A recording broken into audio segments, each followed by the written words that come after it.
And most importantly, if it makes you feel emotional, if it makes you feel scared, ashamed, worried, flattered. Anything that piques any emotion. They play on our emotions to cloud our judgment so that we click that link, so that we panic and enter our card details or our password. This is the BMW X4M. A crazy monster disguised as a crazy monster, which is not exactly what you can say about my next guest, who's a cybersecurity consultant. You're listening to Shotgun. We share knowledge. Powered by BMW in collaboration with UNX. Hosted by Emil Torup. Hello, everyone, and welcome to the first international version of Shotgun. It might seem weird that I speak English, but my guest is British, and she is the best cybersecurity expert the Great Britain has to offer. And she's doing a keynote speak at Lange Pavilion, where I'm picking her up in a few minutes. And actually, I'm driving her to the airport, so I'm some kind of taxi, apparently. But that's all the time she has, is, the time from Lange Pavilion to the airport. So I'm taking advantage of that.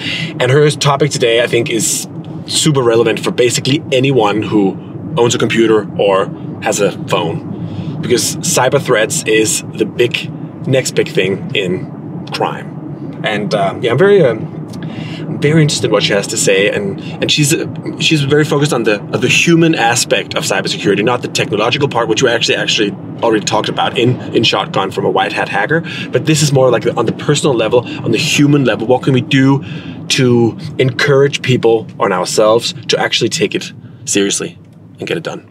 So I'm very excited about that. I'm gonna pick her up in a minute.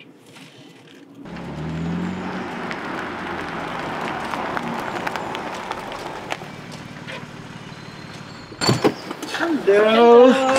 Hey. Nice to meet you. Oh yeah, that's Corona style. I don't know we'll be airing this, but it'll probably still be going around. Unfortunately. Oh my god, that's terrible. So we won't touch each other, basically. Okay, yeah. Which I guess that's a weird thing to say to someone you just met.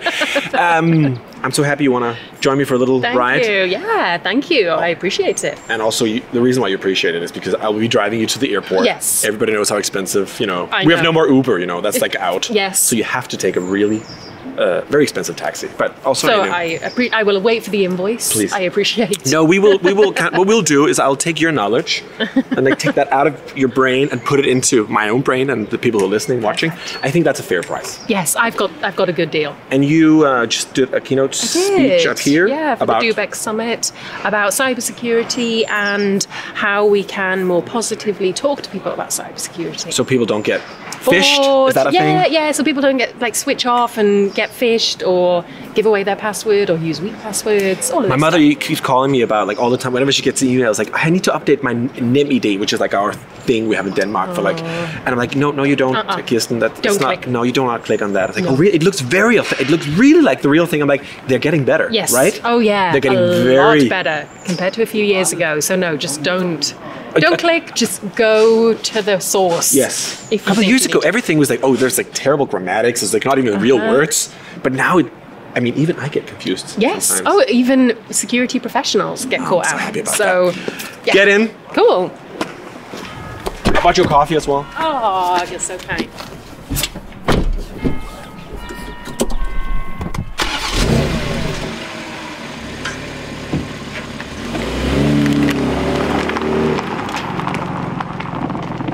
This is our first international version of Shotgun. Wow. Yes. Oh, well, and I don't know if you can deduct why we're calling it Shotgun. Because I'm riding shotgun. Yes! Oh, thank you!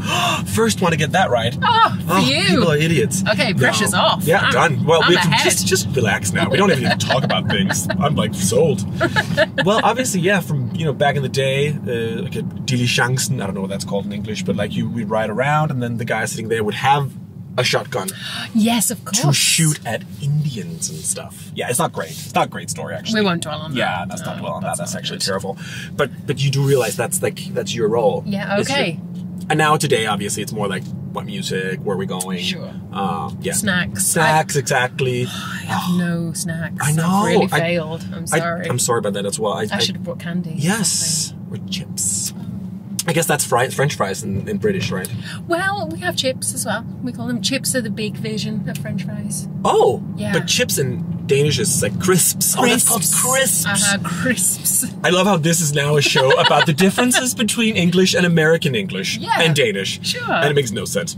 I think we already established that you're not like this dull, nerdy type. I mean, thank you. Well, yeah.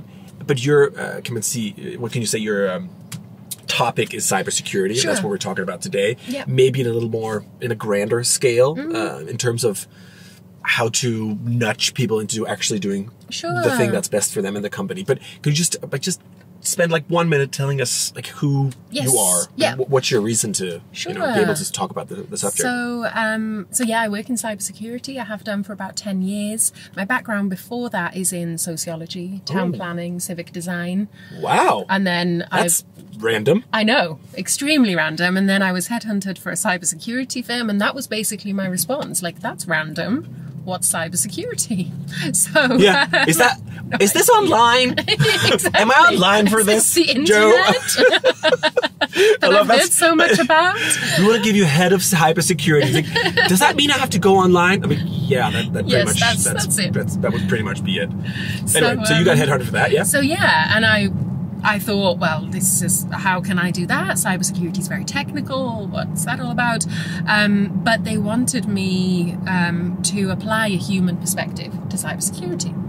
So I took the job, and here I am 10 years later. I've done loads of things in cybersecurity around awareness raising, around how to encourage people to have more positive behaviours with security.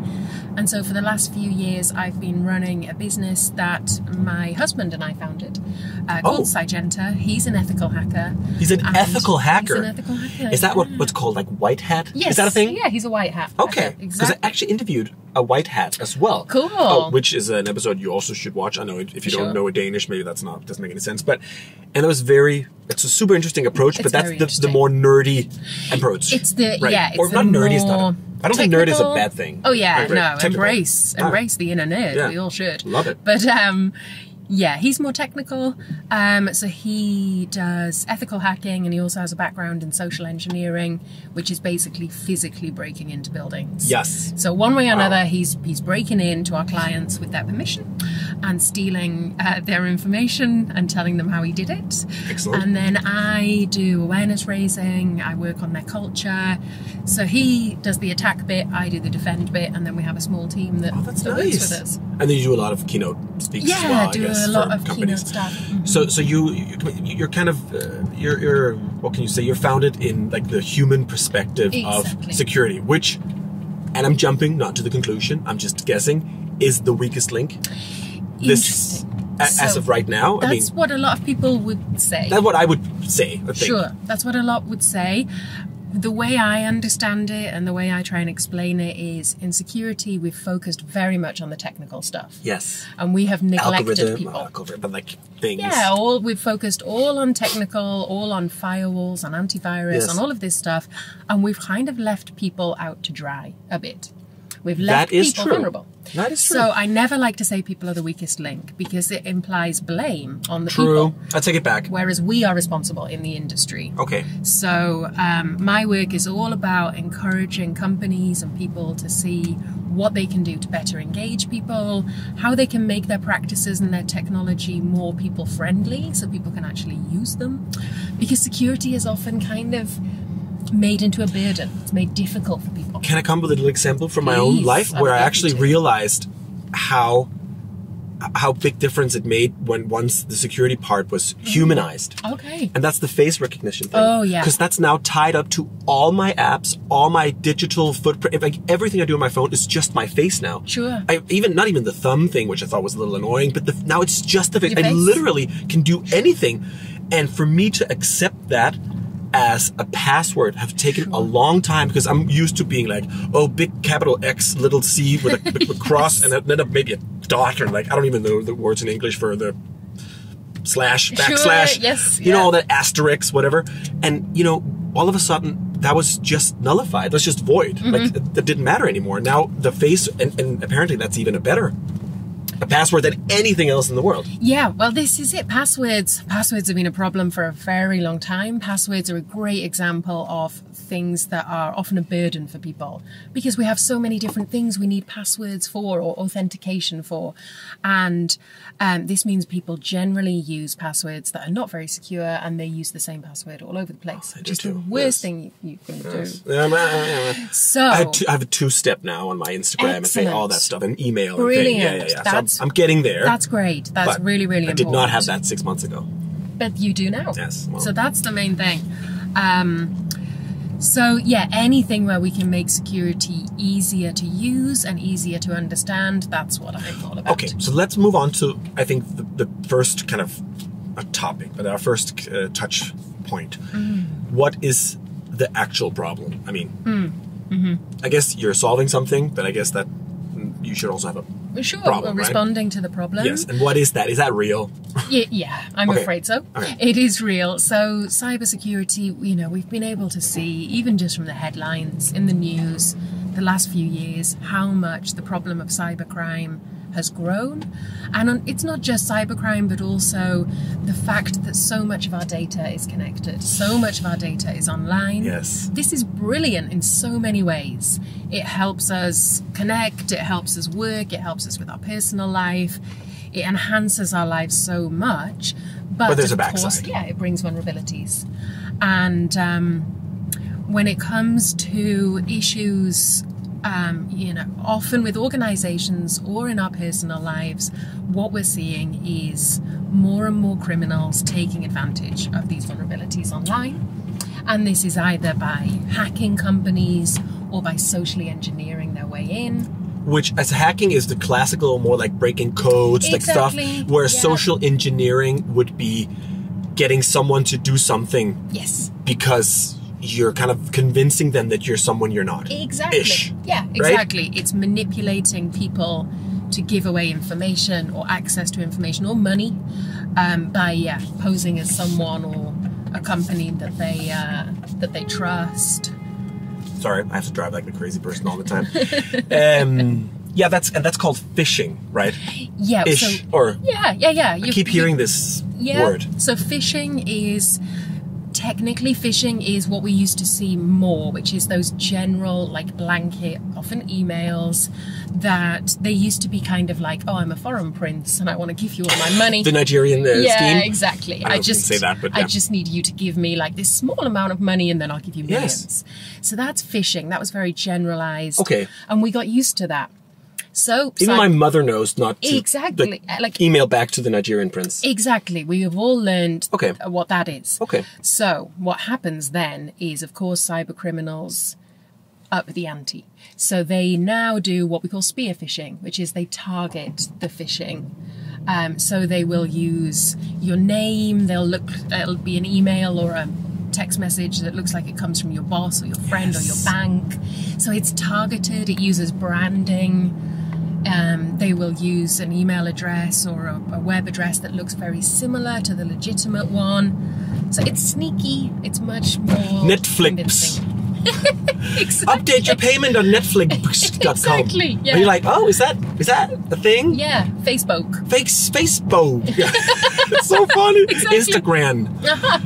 Exactly. Okay, that's it's not funny actually. But it's not funny. I guess it shows a little bit of, they're industrious at least. Oh, they are very clever, unfortunately. But the good news is there's lots of clever people working on protecting us. Yes, okay. As well. And that's you would. Did you just manage to put yourself in that position? Sure, Yeah, well, yeah, of course. I mean, that's great. So the issue at hand is that cyber criminals are getting better and better, and all of our data is connected in a more bigger way than they used to be, and which makes it even more vulnerable for us to be attacked in this way. And so this is the problem. Is the problem primarily for private people, or is it for organizations? Where would you say that we pose the biggest threat? So that's a very good question. Like if you put percentages on it, on a little pie chart or something. I love that. Yeah, I love that. Pop-up little pie chart. Nice. So we see obviously organizations being targeted a lot, and this can be financial sector, it can be government, defense, but also anywhere where there's information and money. We also, of course, see people in their personal lives being affected. But that's still contained within one or two people. Whereas if it's an organization, all of a sudden it can be huge. And it can have a massive impact on that organization, people's jobs, people's income, but also a wider impact on the economy. I guess if you shut down like a big organization, a big NGO, or a big government, that's a big thing. Or a state. Happened a lot, yeah.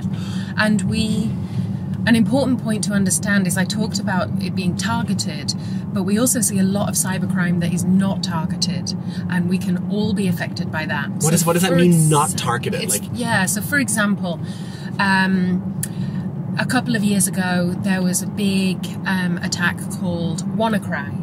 WannaCry? WannaCry is like I want to cry. I want to cry. Oh, WannaCry. Yeah, okay. And this was a ransomware, so it basically like locked down data, locked down networks, and it spread itself through a vulnerability in a system. So it didn't target a particular company, but anyone using that system was affected by it. Wow. For example, who got that money? Hackers. Yeah, we don't quite know. They actually didn't make that much money. So crime doesn't pay. That's a great thing to take from this, at least if you criminals are watching this. Yeah. I know you are. Anyway, sorry. But it affected the NHS, the National Health Service in the UK. So it led to hospitals literally running on pen and paper, people not able to... Sorry about that. That's okay. People not able to make their appointments, surgeries not taking place. Like, it had a real impact. And that wasn't even targeted. That was just this. So somebody wrote a bit of code that just like This was, like a worm that spread ransomware and locked down data. So you got like you had to pay this amount with like a credit card or Bitcoin or whatever. This is what they say. It's like, pay this Bitcoin and we will give you the key so you can decrypt the data. Did somebody do that? Is this actually happens in real? It's not just like in a film with Tom Cruise. Ransomware is one of the biggest issues we've had in the last few years. So exciting. It's not exciting, but it feels like the future, you know? Ransomware is interesting because, it's affected some massive companies. For example, Maersk were caught up in a really big ransomware attack. Absolutely massive. You will have heard about this. It was huge. So we see huge companies being reduced to not being able to use their IT systems. And the criminals can be very sneaky with ransomware. Yeah. So, for example, they will infect the system, and a sort of a note will pop up on your screen saying you can't get to your data. You need to pay the ransom, pay it in Bitcoin. Well, if you don't know how to procure Bitcoin, then here's a link. Or ring this number. We'll tell you. You speak to our customer service, and we'll tell you how to do it because we're helpful criminals like that. So you're actually, and somebody would answer the phone. And someone will answer the phone and will talk you through. You are shitting me. Unfortunately. That is not true. Unfortunately not. What the actual fuck? Uh-huh. So there's a criminal hotline. You could call this. I know. This is blowing my mind. It's... I understand an email, but a phone call? Yeah. What the fuck? So you'll be talking to the guy exposing you or trying... Well, you'll be talking to a member of their team. They're kind of set up like businesses. So that's they will have different mental. departments. That is mental. Yeah.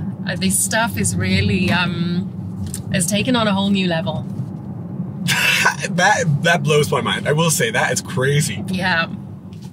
So they obviously, if you're targeting organizations that are well driven, everything, then you as a criminal also have to have, a good setup. You've got to have your processes in place. Like, you've got to make sure you can handle it. And it's varied. So we have that element of organized crime. But we have the opportunist stuff as well. Yeah. So what's that mean? There's lots of different groups. So there's organized, financially motivated cybercrime. That's a big bulk of it. Yeah. We then have what's called script kiddies. Script kiddies. Kitties, like kiddies, children. like kids, children. So the stereotype of a script kiddie, which is proven to be kind of true, is that they're usually young people, often men, often teenagers, and they're not hackers in that they will be sort of experienced. They won't be writing their own vulnerabilities in code. No. They're using other people's code. Okay. And they're watching some YouTube videos that teach them how to hack. And they're on the forums that talk about, the vulnerabilities and stuff. 8chan, stuff like that. Oh, and then where the worst people in the world just go. Yeah, and then they have a go. And script kiddies have been behind some massive cyber attacks in the last few years. Maybe because they do not realize the repercussions. Exactly. That's exactly They're not afraid of the law, and they don't know that they actually can go to jail for a long time doing this. Yeah, and they don't think about the fact that they can do something that costs companies literally millions. And they're doing it kind of usually to show off. They're not really doing it for money. They're doing it to gain kudos with their friends. And then we have the hacktivists. So the online activists. Kind of makes sense, Yeah, doing it to make a point. Maybe driven from even a decent cause? Oh, maybe? Yeah, absolutely. Like climate or financial... it can be, or corruption, or inequality. Yeah, exactly. That must be difficult to kind of... I mean, as a person, as yourself, you must have been in a situation where, like, this guy's got a point. It's tricky. You can sometimes see stuff and think, well, it's not completely unfair. I can understand it, but then you have to think about that wider issue, vigilantism. Yes. I guess that's why we have a social structure, exactly. Right? As democratic countries. So I guess you're right. It's just once in a while, I think it's not always black and white. It's complicated. Right? Yeah. So if we should attack, like, what is the biggest issue? Would probably be companies, organizations, countries, government stuff being hacked, being spearphished, being all the things you said. That's probably the biggest threat against us as a humanity, or no? Depends what you mean by the biggest threat. Because on one level, a company, being attacked, losing lots of money, it can impact people's jobs. A government can impact our services, but then an individual, if I'm buying a house and the estate agent's email gets hacked and the emails are intercepted, I can get an email from a cyber criminal saying, oh, you need to pay the deposit now to these details. Oh, you lose all your money. And this has happened so many times. People literally lose their life savings. So, what do you mean by the biggest threat? Well, okay, that's not a big threat. Yeah, but it's not a big threat as a country. Not on a social level, but on an individual level is. Can you insure your way out of this? So they should. We're seeing a rise of cyber insurance, particularly, obviously for organizations. Well, yeah, that makes sense. But for it should be like still developing. Yeah, it should be part of a normal house insurance. It should just be like, we will protect also. But it's also you being a stupid ass. I know you don't want to say that, but. And the thing is it? Because if I'm exchanging emails with my estate agent and another email comes in and it's from their address and it looks legit and it's using references of things we've maybe already spoken about, or it has all my information, I'm stressed, I'm busy, I'm trying to buy this house. Is it my fault? Is it?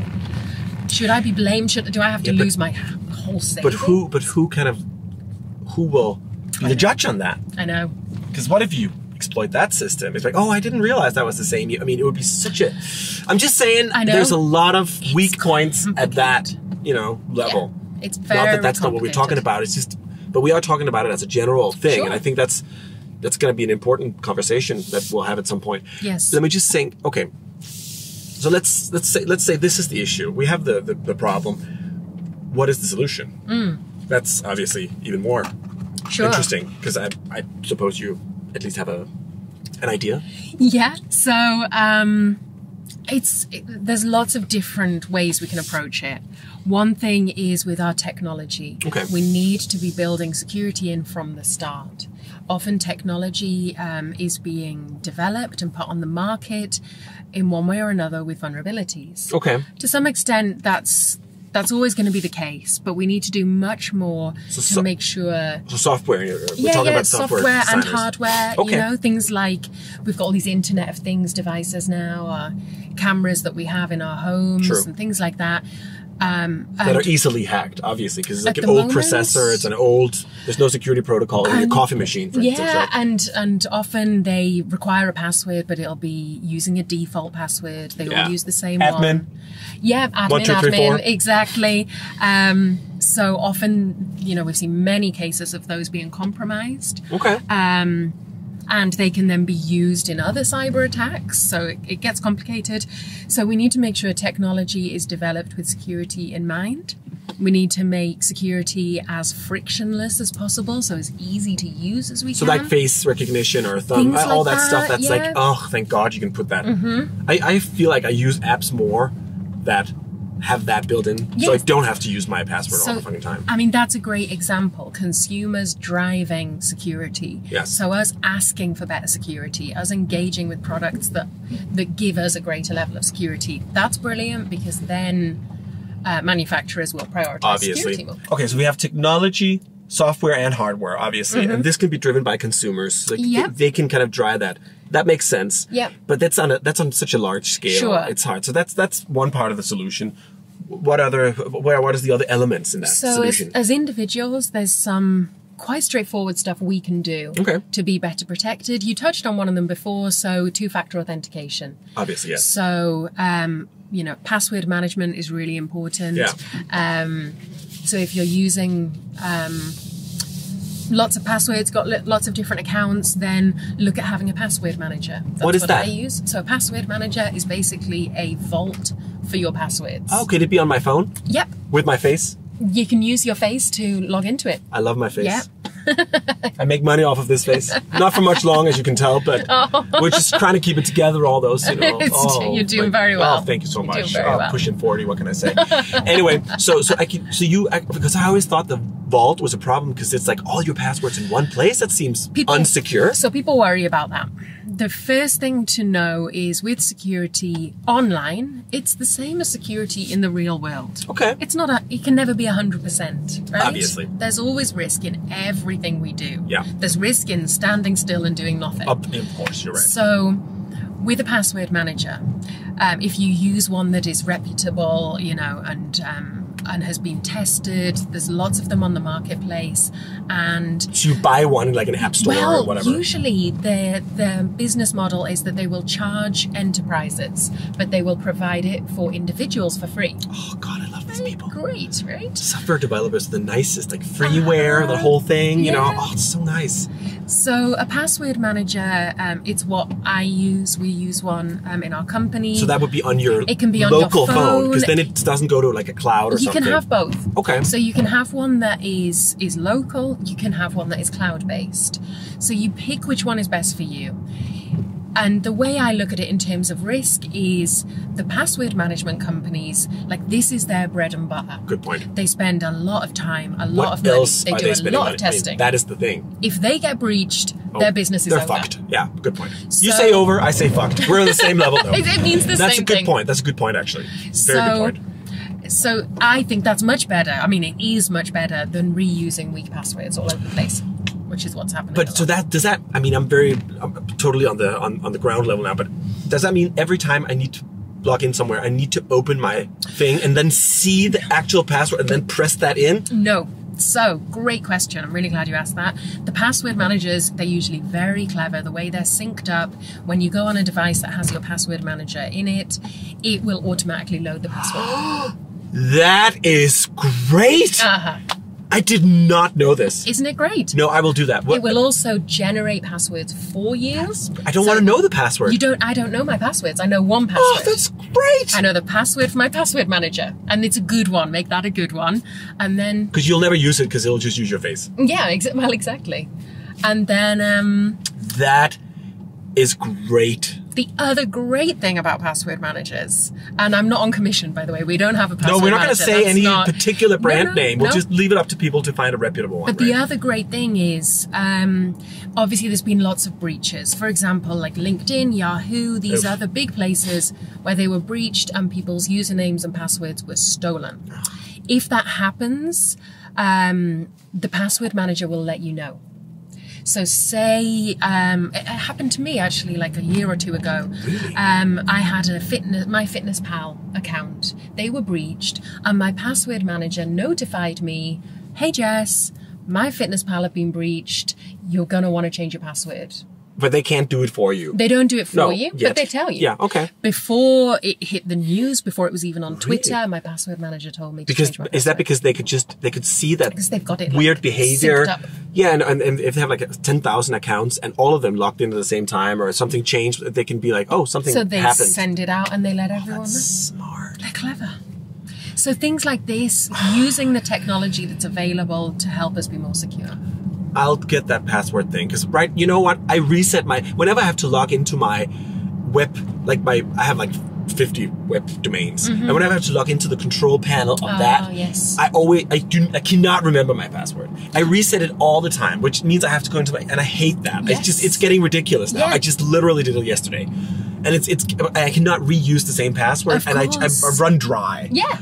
I know it's my name back and forth and stuff, it's getting ridiculous at the moment. Yeah. So maybe I should just, what? I will do that. Okay. So that's definitely something that's easy to approach. It keeps us more secure. And like you've said, it actually makes life easier. It definitely does. Yeah. So it actually does. But what if I use it on my computer and then on the phone? Yes. Then I have to so then you can, that's when you would want one that's cloud-based. Okay. So it can sync across all of your devices. Alrighty. So whether you're going from your tablet, your laptop, your phone, it's all synced up. All right, and then I would be able to just maybe use my fingerprint. I have that on my computer as well, or something. I just want to do like a bio thing and not like. Yes, you would still need a password for it. Yes, but then most of them are set up so they support biometrics as well. Yeah. Okay. Done.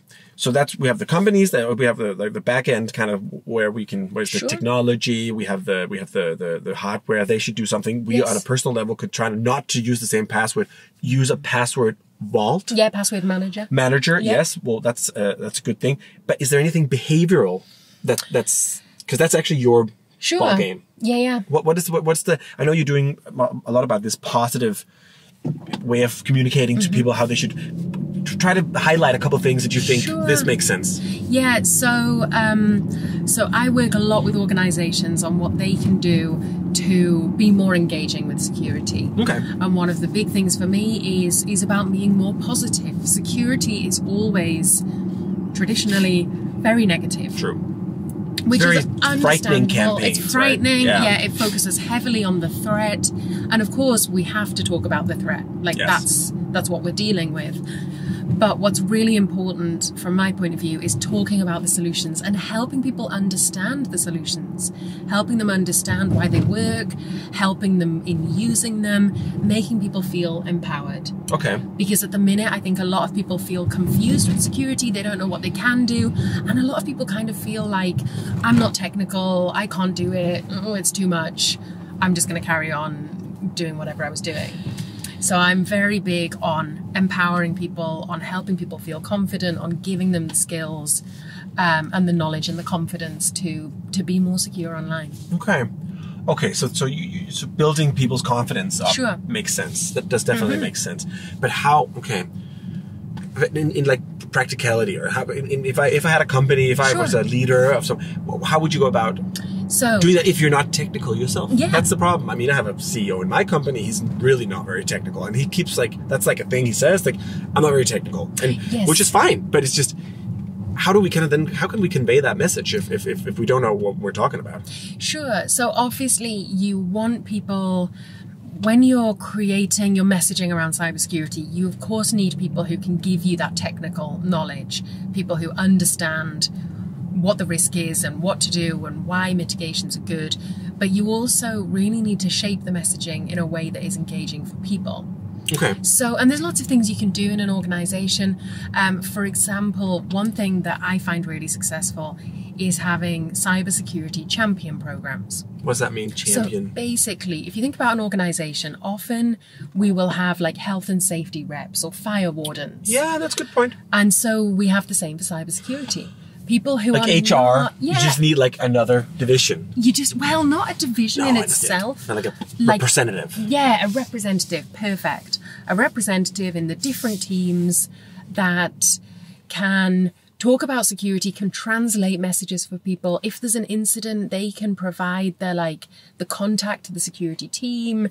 They can deliver some key messages, they can do a bit of awareness raising. Yeah, because the problem is that the level of interest versus the threat is improportional. Mm-hmm. Am I correct in saying that? Yeah, I think people are kind of interested.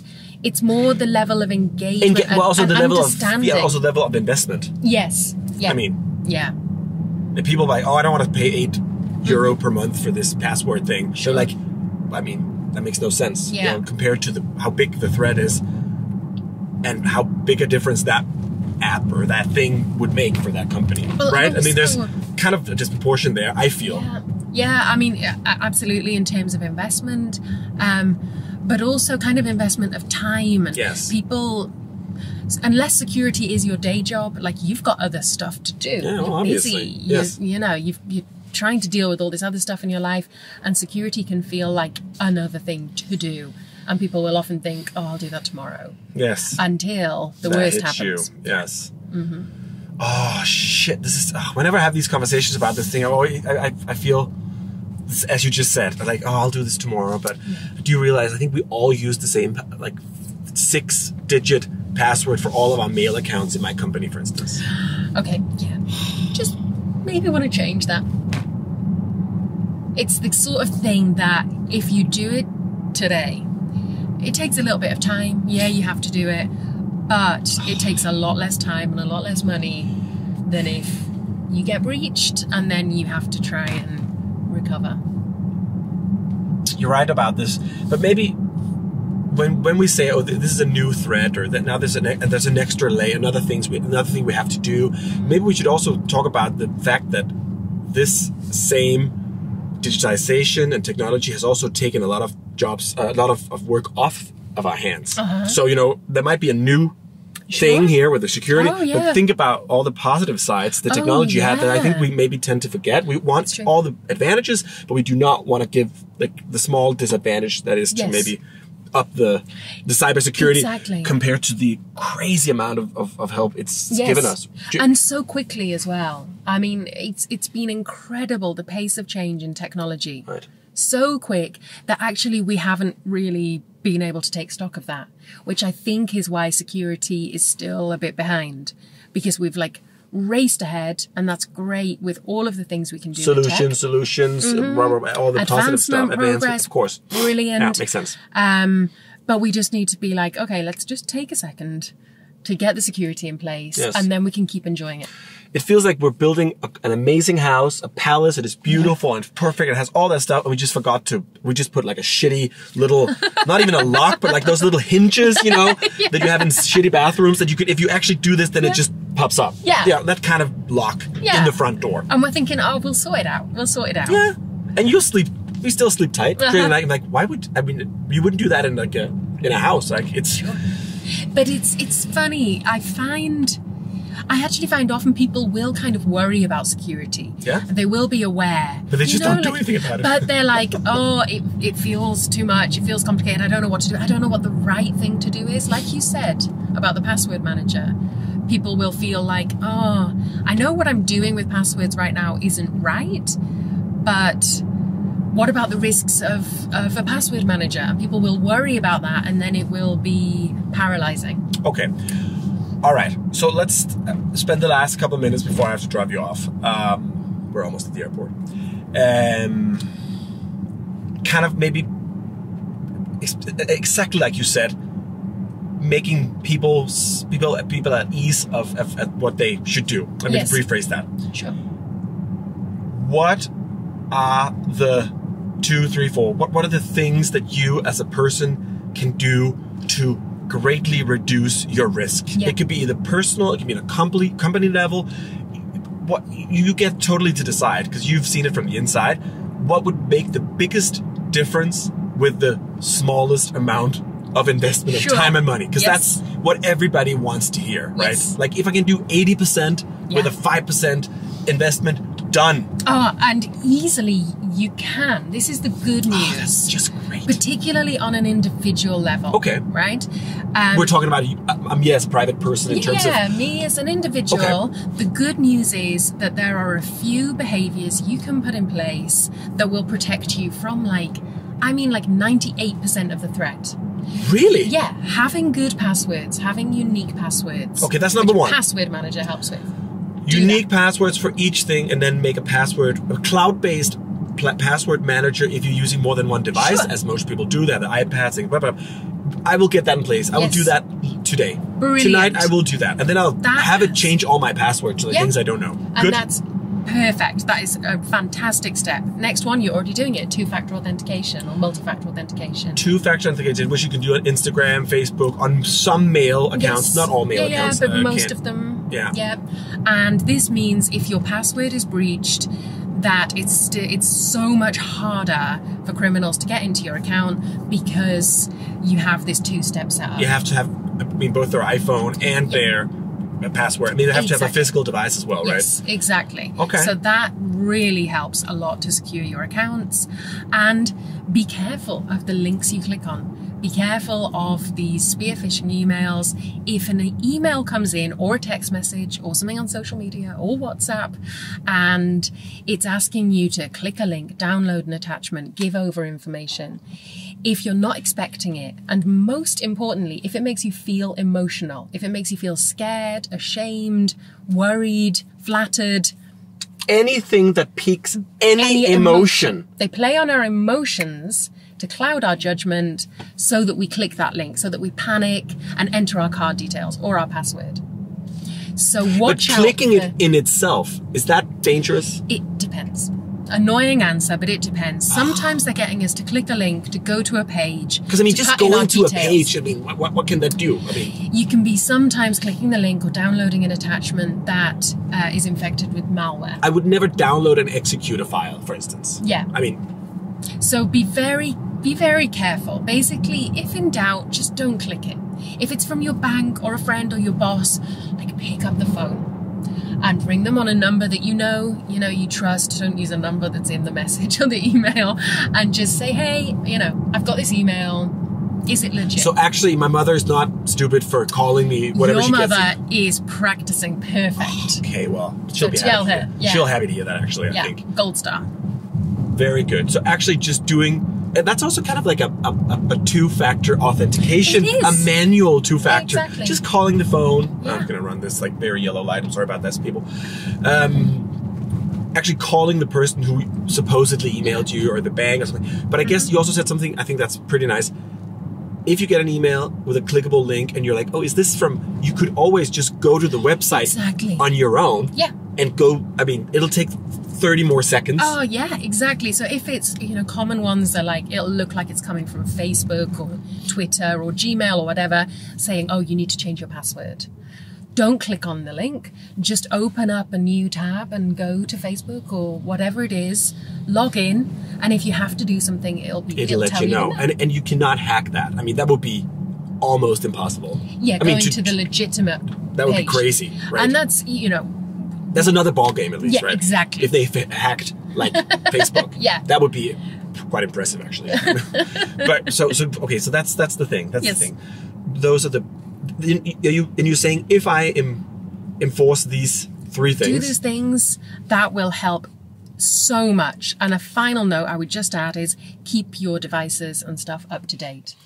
So when they push out an update, you want to get that, downloaded, installed as soon as you can, because often they're doing those to patch security bugs. I've heard this before, but it still annoys me that there's always these fucking updates. I know. And I feel like, you're just clocking up my computer and my phone with all those new, and you're making it slower. That's all this propaganda that you hear from people who think, they just want us to buy new devices and stuff. Yeah. But that's actually, maybe that's also the case, but at least there is a good reason. There is. It is often some kind of bug that's been discovered, and So by installing the latest update, you keep your device patched, and it means that bug won't affect you. Okay. So that's the last thing you do. And this will, I guess, will also do well if you're in a company and you're in an organization, because this kind of behavior will trickle down to also being the way you behave on your company computer, company phone, and your email there. Okay. Exactly. Yeah. We often work with clients and we will give advice to people about their personal lives, because it then translates to what people do in their working lives. And all of these messages, you know, whether it is your personal life or your working life, it's the same things that you need to be doing. And I guess it's also easier to engage people when it's their own money, their own security we're talking about, right? I mean, I feel like that's definitely something that's easier for me to, you know, it's definitely easier for me to kind of swallow that annoying thing with having to change all these things, because I know it's my own security that's on the line here. Yeah, sure. Yours and, you know, people's families. You can talk to them about their kids, their parents. Like, we all want to be as safe as we can in our personal lives, and we want our family and our friends to be safe. I guess. It's just, you know, there's no, do you know what I mean? There's just no, I know there's a huge reason for me to do it, but there's no upside, you know, there's no immediate upside for me. Well, it's funny you say that, but then we talked about the passwords and the headache of having to reset your passwords, trying to remember passwords. Like, that is all, it's all really annoying. And actually being able to solve that problem and be more secure, that's a big upside. Yes. Oh, I guess you're right. It's just, your problem is always, it's just a little boring. I know you're conveying the message. I do my best. You do your best. You're conveying the message, you know, with a lot of humor, and I think that's like, you know, essential, right? Yeah, absolutely. And also it's, you know, people can think, oh, this stuff, it only applies to governments or it only applies to big business. What we're seeing, for example, is influencers, social media influencers. I am one. Being targeted. You know what? I have like 100,000 followers. Okay, well, and I make a lot of money off of my Instagram and stuff. And I just recently changed my password to something that isn't just my last name. I know. Because I could have lost my livelihood. Yes.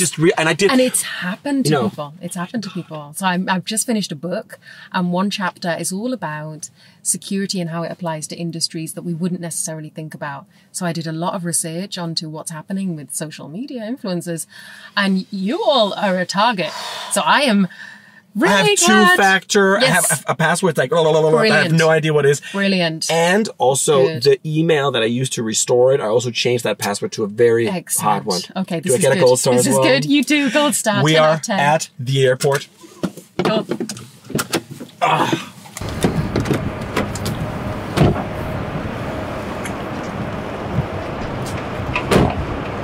It's such a pleasure.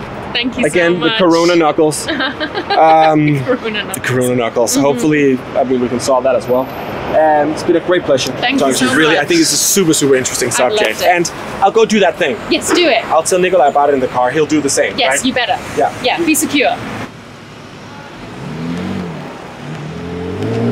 So, the British, they're just so cool, you know, and funny, and I feel like they just get me. I feel like we just, you know, even though it's kind of not a boring subject, but it's kind of it can be quite nerdy, a little bit dull, this subject of cybersecurity. But I think she really found a way to make it a little more edible.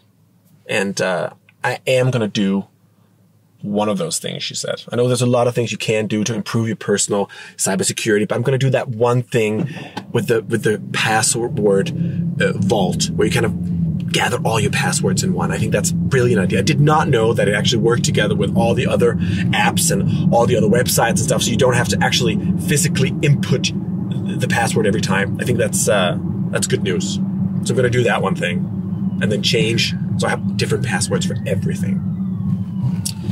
Maybe I should also do that in the company. So many things we should do. But important, I think the best thing to take away from this is there's so many things that can go wrong, and and the repercussions are huge. And it's so easy to fix with a tiny, tiny, tiny bit of effort that it's I mean, you would be stupid not to, make those changes. To make that little effort to make your cybersecurity so much better. So, yeah, Nikolai, you should probably do that as well. You were listening to Shotgun. We share knowledge. Powered by BMW in collaboration with UNX.